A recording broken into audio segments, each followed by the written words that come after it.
The clock in the upper room of the Society for Psychical Research's London offices struck midnight on the final evening of 1903.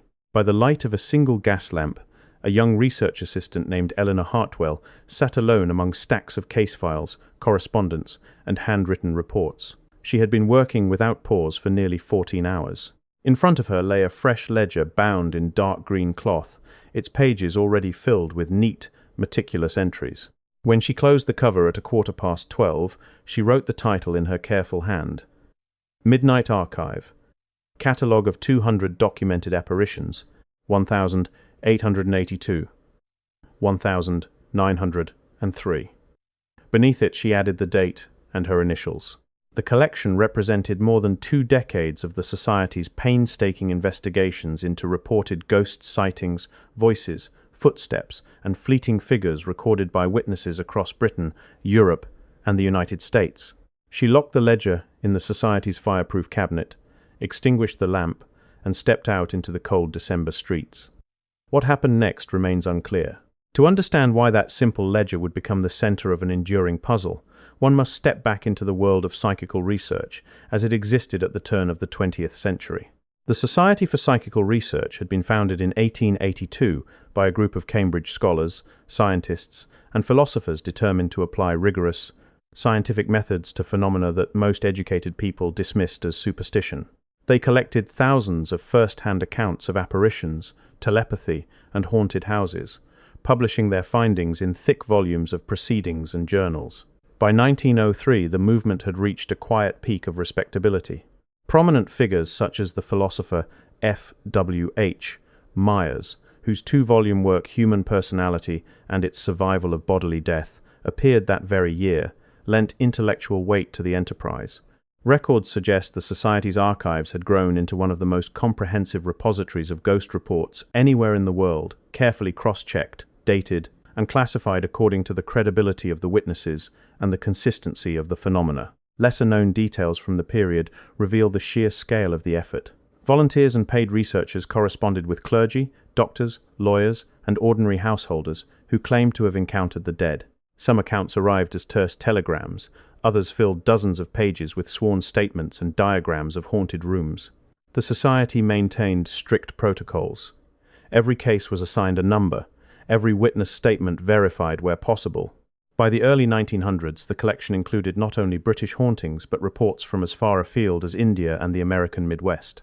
Historians note that the Edwardian era, with its blend of scientific optimism and lingering Victorian fascination with the afterlife, provided fertile ground for such work. Spiritualism had lost some of its earlier fervor after the exposures of fraudulent mediums, yet serious inquiry continued behind closed doors in university rooms and private libraries. The early signs that something unusual was underway at the Society's offices appeared in the autumn of 1903. Correspondence preserved in the surviving files shows that Eleanor Hartwell, a recent graduate of Girton College and one of the few women employed in a research capacity, had been tasked with compiling a summary index of the most thoroughly documented apparition cases. Her letters to colleagues mention late nights spent reducing 2 decades of testimony to order. By November, she had narrowed the material to roughly 200 cases that met the Society's highest standards of evidence, multiple independent witnesses, corroborating physical phenomena, or reports from individuals with no motive to fabricate.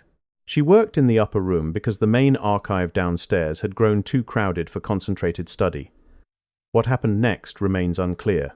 No surviving minute book records any formal decision to create a special midnight catalogue, yet the ledger she completed on New Year's Eve carried that very designation in her own handwriting. The discovery came 3 days later.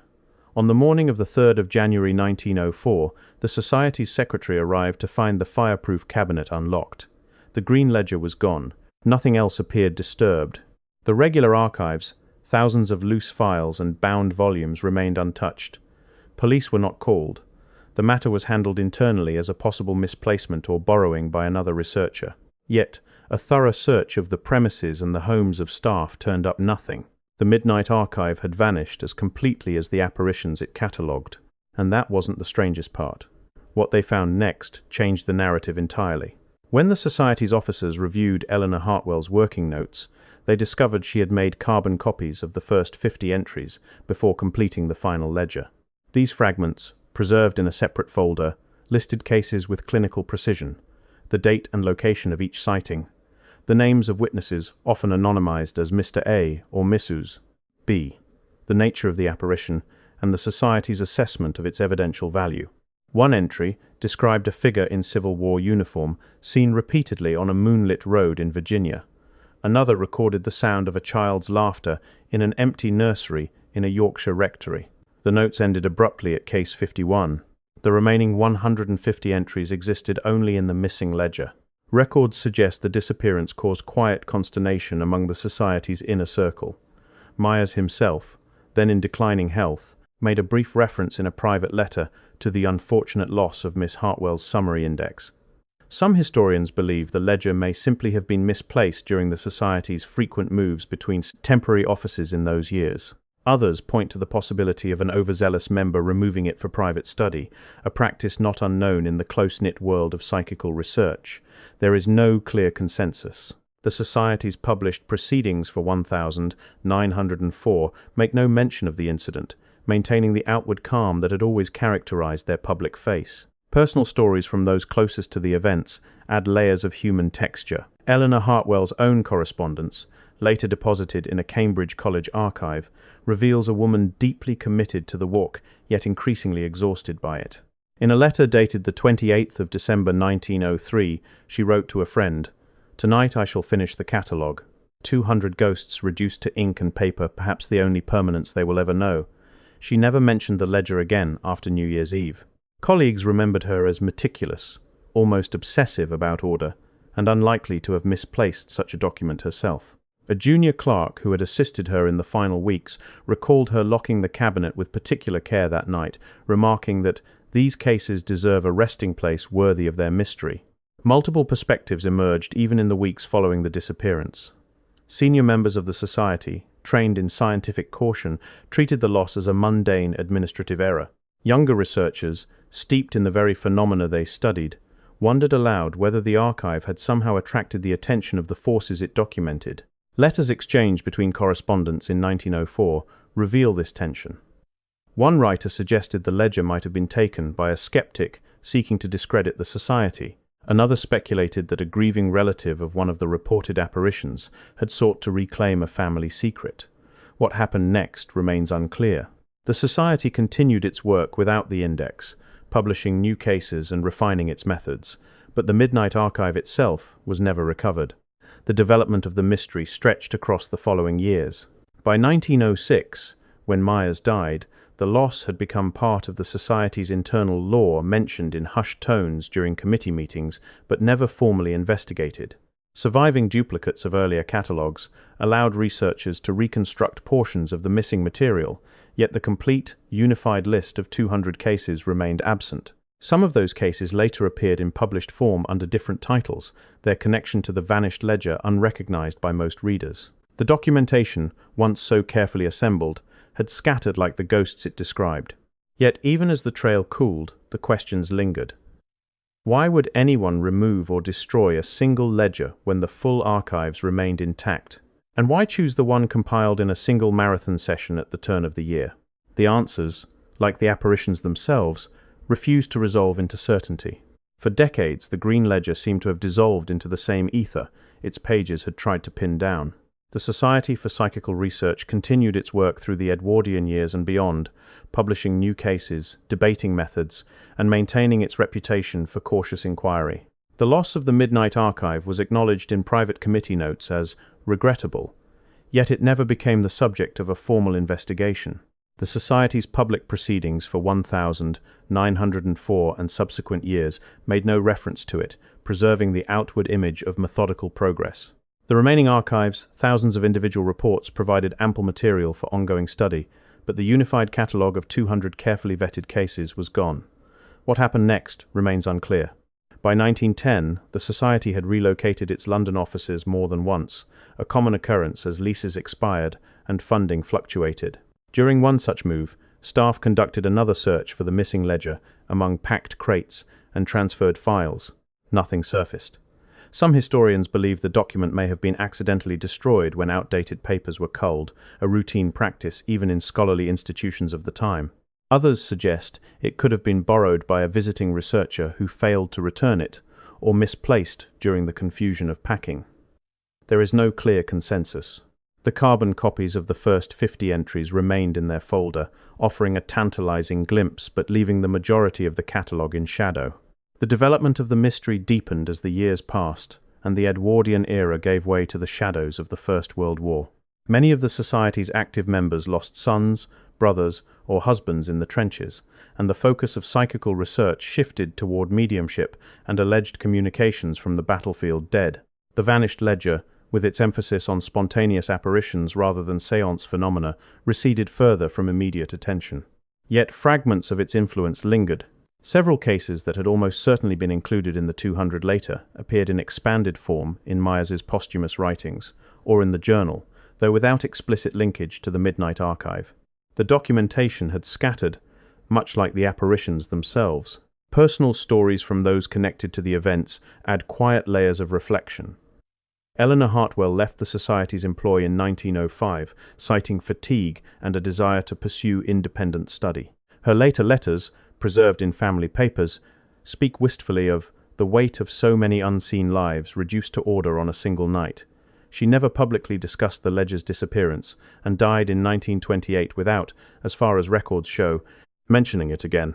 A colleague who had worked alongside her remembered her as the most orderly mind among us, someone who would not have left such a document unsecured. These accounts paint a picture of dedication bordering on exhaustion in an institution that demanded precision while grappling with phenomena that defied it. Multiple perspectives on the loss emerged in the decades that followed. Skeptical members of the Society, including some scientists who had joined to debunk spiritualist claims, viewed the episode as a mundane clerical error amplified by the romantic atmosphere of ghost research. Believers within the ranks, however, noted the irony. A catalogue of apparitions that had itself become spectral.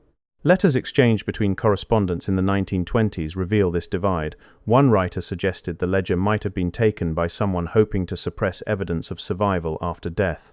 Another wondered whether the act of cataloguing had somehow drawn unwanted attention from the very forces documented. What happened next remains unclear. The Society survived the war and continued publishing, but the Midnight Archive never reappeared. Evidence layers accumulated slowly through the 20th century. Surviving minutes from committee meetings in 1904-1906 contain brief allusions to the Hartwell Index, confirming its existence and its loss. The carbon copies of the first 50 cases, still held in the Society's archives today, provide detailed summaries that match the style and rigor of other published reports. Cross-referencing these with later publications allows scholars to identify likely candidates for many of the missing 150 entries, hauntings at country houses, apparitions on battlefields from earlier conflicts, and recurring figures in urban settings. Yet, the complete, intentional selection of exactly 200 remains unknown. Some historians believe Eleanor Hartwell had applied specific criteria known only to her, perhaps weighting cases by evidential strength or thematic coherence. The precise logic behind the number 200 itself is unrecorded. Escalation in scholarly interest came in the 1930s and 1940s as psychical research faced new challenges from the rise of psychology and laboratory parapsychology. Researchers revisiting the Society's early history rediscovered the carbon fragments and began to speculate about the full catalogue's contents. One paper presented at a Society meeting in 1938 referred obliquely to the lost index of 1903 as an example of how even the most careful documentation could prove ephemeral. The physical ledger, if it still existed, had by then passed beyond living memory, and that's when things began to shift once more. A turning point arrived after the Second World War, when the Society undertook a major reorganization of its holdings. Archivists catalogued and microfilmed thousands of documents, hoping to preserve the collection against future loss. During this process, they again searched for any trace of the Green Ledger. None was found. The effort did, however, bring renewed attention to the carbon copies, which were studied more closely and cited in later historical surveys of the Society's work. By the 1960s, the Midnight Archive had become a minor legend within psychical research circles, mentioned in footnotes and oral traditions, but never resolved. The collapse of sustained inquiry followed in the later decades of the 20th century. As the society adapted to changing cultural attitudes toward the paranormal, resources shifted toward contemporary experiments rather than historical reconstruction. The original archives suffered from occasional flooding and storage issues common to older institutions, further scattering materials. Some segments of the early correspondence were lost or damaged. The Midnight Archive, already absent for half a century, slipped deeper into obscurity. What happened to the physical ledger, whether destroyed, hidden, or simply misplaced beyond recovery, remains a matter of quiet conjecture. In the aftermath, the episode stands as a poignant illustration of the fragility of even the most deliberate attempts to capture the intangible. The Society for Psychical Research had set out to document ghosts with scientific rigor, only to see one of its own carefully assembled records vanish like the phenomena it described. Some see in this a metaphor for the limits of empirical inquiry into the unseen. Others view it as a simple administrative mishap, amplified by the evocative nature of the subject matter. There is no clear consensus. Modern re-examination, aided by digitization projects and renewed academic interest in the history of psychology and the occult, has brought fresh eyes to the surviving fragments. Researchers have reconstructed probable contents of the missing entries by matching the carbon copy's style and numbering system with published cases from the period. Advanced archival techniques have uncovered additional correspondence that mentions the catalogue in passing, confirming its scope and the care taken in its creation. Yet no new physical evidence of the ledger itself has emerged. Proposals for comprehensive digital reunification of the Society's scattered holdings continue, offering the faint hope that overlooked copies or references might still surface. The 200 ghosts listed in the Midnight Archive on that December night in 1903, whether they represented genuine glimpses of something beyond psychological projections or carefully vetted hoaxes, now exist only in partial reconstruction. Their catalogue, intended perhaps as a permanent record, proved as transient as the apparitions themselves. In that disappearance lies an open invitation to wonder, not merely about the nature of ghosts, but about the persistence of memory, the reliability of records, and the quiet ways in which the past can slip from our grasp, even when we try most earnestly to hold it. Wherever the Green Ledger ultimately came to rest, if it still exists at all, its silence echoes the very mysteries the Society for Psychical Research sought to illuminate. The apparitions it catalogued may or may not have been real, but the absence it left behind continues to haunt the edges of historical understanding, reminding us how much of what we seek to know can vanish without explanation, leaving only questions in its wake.